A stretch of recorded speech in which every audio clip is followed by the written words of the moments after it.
لوگ غزل کے حوالے سے غزل اور غزل گو شاعر جو ہیں جو ہمارے میر تقی، میر غالب اور مومن وغیرہ، ان کے بارے میں بھی ہم بات کریں گے۔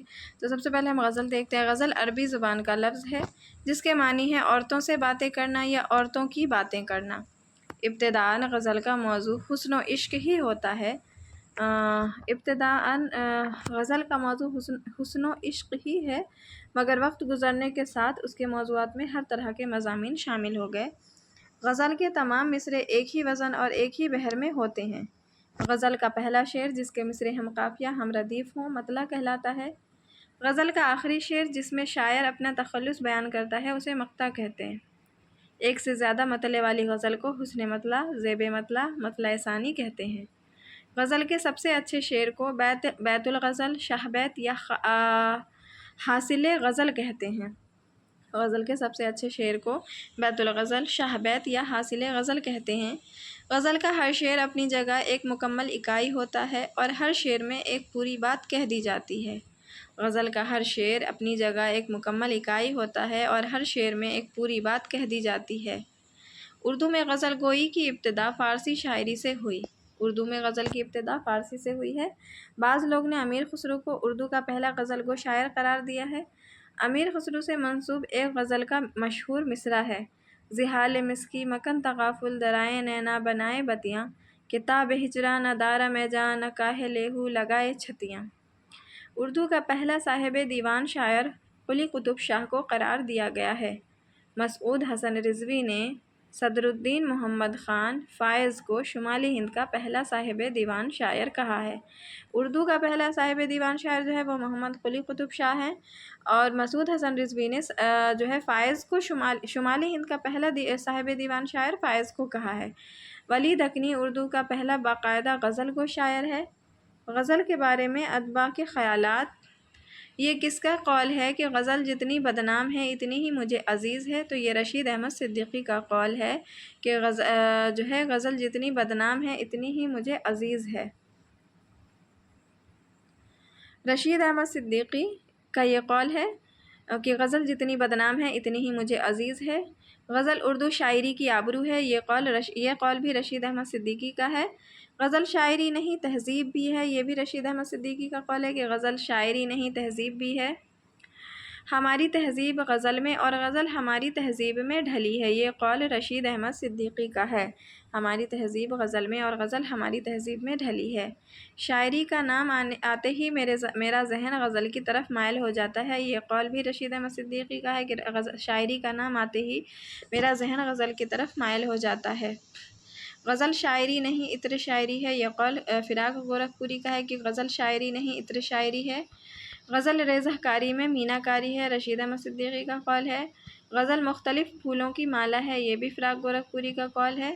غزل انتہاؤں کا ایک سلسلہ ہے، یہ فراق گورکھپوری کا قول ہے۔ یہ تمام جو اقوال ہیں وہ غزل کے تعلق سے ہیں، یہ اکثر ایگزام میں پوچھے جاتے ہیں۔ اگر تمام فنون لطیفہ احساسات و کائنات کا عطر ہے تو غزل اس عطر کا عطر ہے، یہ قول فراق گورکھپوری کا ہے کہ اگر تمام فنون لطیفہ احساسات و کائنات کا عطر ہے تو غزل اس عطر کا عطر ہے، یہ خیال جو ہے فراق گورکھپوری کا ہے۔ غزل کا خمیر عشق و محبت ہے، یہ شبلی نعمانی کا قول ہے۔ غزل نقاب پوشاٹ اور چاول پر قل واللہ لکھنے کا آرٹ ہے، یہ آل احمد سرور کا قول ہے۔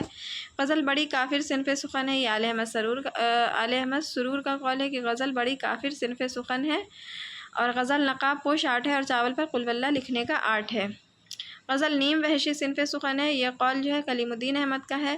غزل کی گردن بے تکلف مار دینی چاہیے، یہ خیال عظمت اللہ خان کا ہے کہ غزل کی گردن بے تکلف مار دینی چاہیے۔ غزل بے وقت کی راگنی ہے، یہ حالی کا قول ہے۔ قصیدہ اور غزل شاعری کے ناپاک دفتر ہیں اور عفونیت میں سنڈاس سے بھی بدتر ہیں، یہ خیال الطاف حسین حالی کا ہے کہ قصیدہ اور غزل شاعری کے ناپاک دفتر ہیں اور عفونیت میں سنڈاس سے بھی بدتر ہیں، یہ خیال الطاف حسین حالی کا ہے۔ غزل کی اصلاح تمام اصناف سخن میں سب سے زیادہ ضروری ہے، یہ خیال حالی کا ہے کہ غزل کی اصلاح تمام اصناف سخن میں سب سے زیادہ ضروری ہے، یہ خیال حالی کا ہے۔ محمد تقی تھا اور تخلص میر تقی میر کی پیدائش 1722 سے 23 عیسوی میں اکبر آباد میں ہوئی۔ میر کا انتقال 1810 عیسوی میں لکھنؤ میں ہوا۔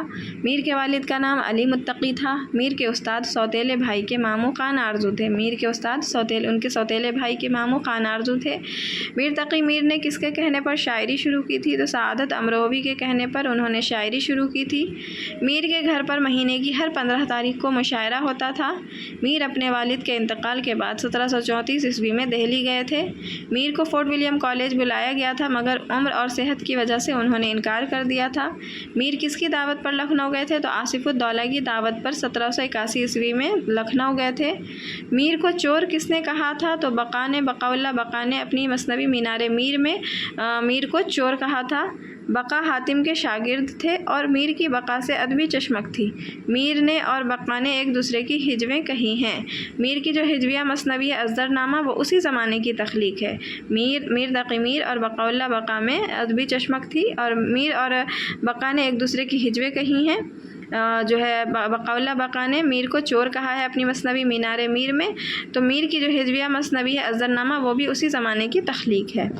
میر نے لکھنؤ میں کتنے برس گزارے؟ تو 31 برس، تو ٹوٹل 31 برس گزارے۔ میر نے اپنے جنون کا ذکر کس مثنوی میں کیا ہے؟ تو خواب و خیال میں کیا ہے۔ خدائے سخن، نا خدائے سخن، سرتاج شعرائے اردو، ریختہ گویان ہند کا استاد اعظم، شاعر بے دماغ، قنوتی شاعر، فتنہ روزگار، یہ تمام جو ہے وہ ہے میر کے خطاب ہیں کہ خدائے سخن، نا خدائے سخن، سرتاج شعرائے اردو، ریختہ گویان ہند کا استاد اعظم، شاعر بے دماغ، قنوتی شاعر، فتنہ روزگار۔ میر کے کارنامے، میر کے جو ہے کتنے دیوان ہیں؟ تو ان کے 7، جن میں 6 اردو کے ہیں اور 1 فارسی میں ہے۔ میر کے 7 دیوان ہیں جن میں سے 6 جو ہے اردو کے ہیں اور 1 فارسی کا ہے۔ کلیات میر کب شائع ہوئی اور کہاں سے؟ تو 1811 عیسوی میں فورٹ ولیم کالج سے ان کے انتقال کے 1 سال کے بعد شائع ہوئی تھی۔ کلیات میر 1811 عیسوی میں فورٹ ولیم کالج کی طرف سے شائع ہوئی تھی۔ پروفیسر مظفر حنفی نے میر کی مثنویوں کی تعداد 37 بتائی ہے۔ میر کی کلیات میں 1916 غزلیں اور کل اشعار کی تعداد 13,908 ہے۔ میر کے مطبوعہ کلیات میں 7 قصائد ہیں۔ میر کے مطبوعہ کلیات میں کتنے قصائد ہیں؟ تو 7 قصائد ہیں۔ میر کی تصانیف، نکات الشعراء جو 1752 میں انہوں نے لکھی تھی فارسی زبان میں، اردو شعراء کا پہلا تذکرہ مانا جاتا ہے۔ نکات الشعراء کو اردو شعراء کا پہلا تذکرہ مانا جاتا ہے اور یہ فارسی زبان میں تھی۔ نکات الشعراء کے جواب میں کون سا تذکرہ لکھا گیا؟ تو تذکرہ معشوق چہل سالہ خود میر محمد خاکسار نے لکھا تھا۔ تذکرہ معشوق چہل سالہ خود میر محمد خاکسار نے لکھا تھا۔ ذکر میر 1772 عیسوی میں فارسی میں لکھی تھی۔ اس میں میر کی خود نوشت توان عمری ہے، اس کا اردو ترجمہ نثار احمد فاروقی نے کیا تھا۔ ذکر میر 1772 عیسوی میں فارسی میں لکھی، اس میں میر کی خود نوشت توان عمری ہے اور اس کا اردو ترجمہ نثار احمد فاروقی نے کیا تھا۔ فیض میر یہ حکایتوں پر مشتمل ہے۔ میر کو میر خمیر کس نے کہا ہے؟ تو قائم چاند پوری نے میر کو میر خمیر کہا ہے۔ میر کو واسوخت کا موجد کس نے قرار دیا؟ تو محمد حسین آزاد نے میر کو واسوخت کا موجد قرار دیا ہے۔ میر اردو کے شیخ سعدی ہیں، ان کا کلام اکثیر شاعری ہے۔ یہ بیان رام بابو سکسینہ کا ہے کہ میر اردو کے شیخ سعدی ہیں، ان کا کلام اکثیر شاعری ہے۔ یہ بیان رام بابو سکسینہ کا ہے۔ میر کے زیادہ تر کلام کیفیت اور معنی آفرینی کا ایک دلکش گلدستہ ہے جس کی مثال کسی دوسرے شاعر کے یہاں تلاش کرنا مشکل ہے، یہاں تک کہ غالب کا کلام بھی اس صنعت سے مجرد ہے۔ یہ میر کے تعلق سے کس کا قول ہے؟ تو شمس الرحمن فاروقی کا قول ہے کہ میر کا زیادہ تر کلام کیفیت اور معنی آفرینی کا ایک دلکش گلدستہ ہے جس کی مثال کسی دوسرے شاعر کے یہاں تلاش کرنا مشکل ہے، یہاں تک کہ غالب کا کلام بھی اس صنعت سے مجرد ہے۔ یہ میر کے تعلق سے شمس الرحمن فاروقی کا قول ہے۔ میر کی شاعری دلی اور دل کا مرثیہ بن گئی، یہ قول خواجہ احمد فاروقی کا ہے کہ میر کی شاعری دلی اور دل کا مرثیہ بن گئی۔ اتنا مزہ اور اتنی مٹھاس، اتنا زہر اور اتنی تلخی، دلی جذبات کی اتنی نازک مصوری اور اتنا طوفانی جوش ایک معجزہ معلوم ہوتا ہے۔ میر کے متعلق یہ قول جو ہے خواجہ احمد باسط کا ہے کہ اتنا مزہ اور اتنی مٹھاس، اتنا زہر اور اتنی تلخی، دلی جذبات کی اتنی نازک مصوری اور اتنا طوفانی جوش ایک معجزہ معلوم ہوتا ہے۔ میر کو ان کے سوتیلے بھائی محمد حسن نے فتنہ روزگار قرار دیا ہے۔ میر کو ان کے سوتیلے بھائی نے محمد حسن نے فتنہ روزگار قرار دیا ہے۔ میر کے اشعار کی جو ہے میر کے اشعار کی داخلیت بھیتری چوٹ ہے، یہ قول فراق گورکھپوری کا ہے کہ میر کے اشعار کی داخلیت بھیتری چوٹ ہے، یہ خیال جو ہے فراق گورکھپوری کا ہے۔ میر کے غم میں زخم ہی مرہم بن جاتے ہیں، یہ فراق گورکھپوری کا قول ہے۔ ہندوستان میں میر اپنے وقت کے سب سے بڑے ہندوستانی، سب سے بڑے انسان اور سب سے بڑے شاعر تھے، یہ بھی فراق گورکھپوری کا قول ہے میر کے تعلق سے کہ ہندوستان میں میر اپنے وقت کے سب سے بڑے ہندوستانی، سب سے بڑے انسان اور سب سے بڑے شاعر تھے۔ میر نے اپنے کلام کو خواص پسند قرار دیا، میر نے اپنے کلام کو خواص پسند قرار دیا ہے۔ اگلے شاعر ہیں ہمارے مرزا غالب۔ مرزا غالب کا اصل نام کیا ہے؟ تو مرزا اسد اللہ بیگ خان تخلص غالب، ابتدا میں اسد تخلص اختیار کیا۔ غالب کی پیدائش کب اور کہاں ہوئی؟ تو 27 دسمبر 1797 عیسوی کو آگرہ میں پیدا ہوئے۔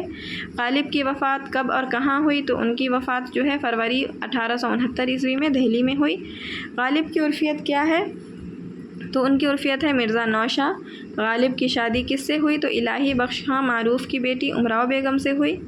غالب کے خطابات کیا کیا ہیں؟ تو نجم الدولہ، دبیر الملک اور نظام جنگ، نجم الدولہ، دبیر الملک اور نظام جنگ۔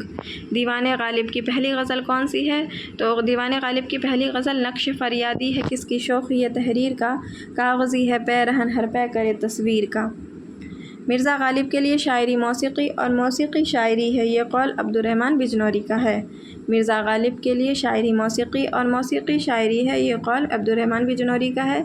غالب کی عظمت کا راز یہ ہے کہ انہوں نے اردو کو سوچنے والا ذہن دیا، یہ قول آل احمد سرور کا ہے۔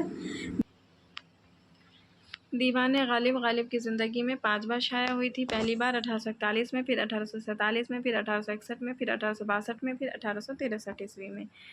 غالب کے دیوان میں اردو کے کتنے اشعار ہیں؟ تو 1802۔ دیوان غالب نسخہ عرشی کب شائع ہوا؟ تو 1958 عیسوی میں شائع ہوا۔ حیوان ظریف کسے کہا جاتا ہے؟ تو مرزا غالب کو حیوان ظریف کہا جاتا ہے۔ غالب لکھنؤ میں کب سے کب تک رہے؟ تو 1826 سے 1827 عیسوی تک رہے۔ انگریزی حکومت کی طرف سے مرزا غالب کو کتنے پینشن ملتی تھی؟ تو 700 روپے سالانہ پینشن مرزا غالب کو انگریزی حکومت کی طرف سے ملتی تھی۔ بہادر شاہ ظفر کی طرف سے غالب کو کتنے روپے ملتے تھے؟ تو 50 روپے ماہانہ ملتے تھے۔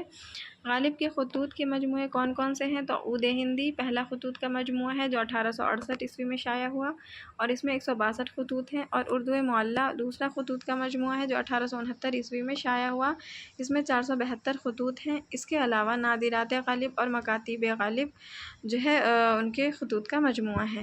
اردو معلیٰ کا دوسرا ایڈیشن کب شائع ہوا تھا؟ تو 1899 عیسوی میں۔ اردو معلیٰ کا پہلا ایڈیشن جو ہے 1869 عیسوی میں شائع ہوا تھا اور اس میں جو ہے 472 خطوط ہیں، اور دوسرا ایڈیشن اس کا 1899 عیسوی میں شائع ہوا تھا۔ اردو معلیٰ کے آغاز میں کس کا دیباچہ دیا گیا ہے؟ تو میر مہدی مجروح کا دیباچہ ہے۔ غالب نے کلکتہ کا سفر کس عمر میں کیا تھا؟ تو 40 سال کی عمر میں کیا۔ یادگار غالب نے غالب کو زندہ کر دیا، یہ قول عبدالحق کا ہے۔ اقبال کی شکل میں غالب نے دوبارہ جنم لیا، یہ قول شیخ عبدالقادر کا ہے کہ اقبال کی شکل میں غالب نے دوبارہ جنم لیا۔ ہندوستان کی الہامی کتابیں 2 ہیں، ایک وید مقدس اور دوسری دیوان غالب۔ یہ عبد الرحمن بجنوری کا قول ہے کہ ہندوستان کی الہامی کتابیں 2 ہیں، ایک وید مقدس اور دوسری دیوان غالب۔ غالب کی تصانیف جو ان کے اوپر لکھی گئی ہیں، مصنف ہم دیکھ لیتے ہیں۔ تفسیر غالب، رموز غالب گیان چند جین کی کتاب ہے۔ تفہیم غالب، غالب کے چند پہلو، غالب پر 4 تحریر، شمس الرحمن فاروقی کی کتاب ہے۔ جہان غالب، معاصر غالب، غالب بحیثیت محقق قاضی عبدالودود کی کتاب ہے۔ ذکر غالب، فسانہ غالب، عیار غالب، گفتار غالب، تلامذہ غالب مالک رام کی کتاب ہے۔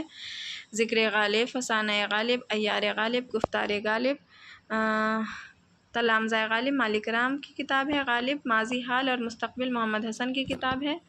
مکاتیب غالب، انتخاب غالب، فرہنگ غالب امتیاز علی عرشی کی کتاب ہے۔ غالب شخص اور شاعر مجنوں گورکھپوری کی کتاب ہے۔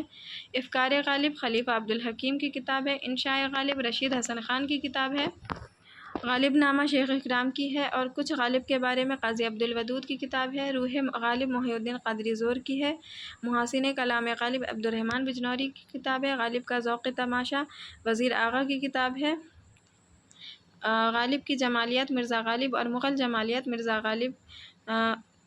مرزا غالب کا داستانی مزاج یہ شکیل الرحمن کی کتاب ہے۔ غالب کی جمالیات مرزا غالب اور مغل جمالیات مرزا غالب کا داستانی مزاج یہ شکیل الرحمن کی کتاب ہے۔